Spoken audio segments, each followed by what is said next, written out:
হ্যাঁ, নমস্কার। আপনার সোনারগাঁও বিচ রিসোর্টে কেমন লাগলো? খুবই ভালো। সোনারগাঁও রিসর্ট, বিচ রিসর্ট, নতুন প্রপার্টি, হুম। একদম বিচের কাছে, মানে পা বাড়ালেই সমুদ্র যাকে বলে। অ্যান্ড এখানকার সার্ভিস আর এগুলো সবই রিজনেবল অ্যান্ড খুবই ভালো। মানে আমার তো ব্যক্তিগতভাবে খুবই ভালো লেগেছে। আর আমাদের স্টাফদের বিহেভিয়ার? স্টাফদের বিহেভিয়ারও খুব ভালো ছিল। কোনো যখনই আমি ফোন করেছি বা কোনো কিছু দরকার ছিল, ওনারা সাহায্য করেছেন এবং একদম টাইমে সব কিছু।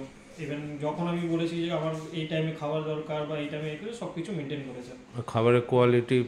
কোয়ালিটি খুবই ভালো। কোয়ালিটি একদম ঘরোয়া খাবার, আর সব কিছুই ভালো ছিল।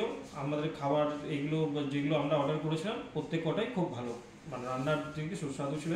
বিশেষ করে যে লাঞ্চ আর ডিনারের যে মিলগুলো হয় ওগুলো অত্যন্ত ভালো।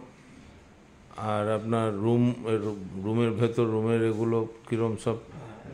Room spacious room. আমরা একদম সি ভিউ ব্যালকনি রুম ছিল, এসি এবং বাকি অ্যামিনিটিস গিজার সব কিছুই ছিল এবং সব ওয়ার্কিং, সবই ভালো ছিল। আর টিভি সব কিছু, ওয়াইফাই অ্যাভেলেবেল, কোনো অসুবিধা নেই। অ্যান্ড স্পেসিয়াস রুম, আপনি ভেতরে গেলে বুঝতে পারবেন যে একটা বেড, কিং সাইজ বেড সাথে একটা সিঙ্গেল বেডও ছিল ফর দ্য ইফ যদি ফ্যামিলি মেম্বার বেশি থাকে তাহলে আরামসে 4 জন হেসেকেল থাকতে পারবে। এত ভালো room. Okay, thank you. Thank you so much. Okay.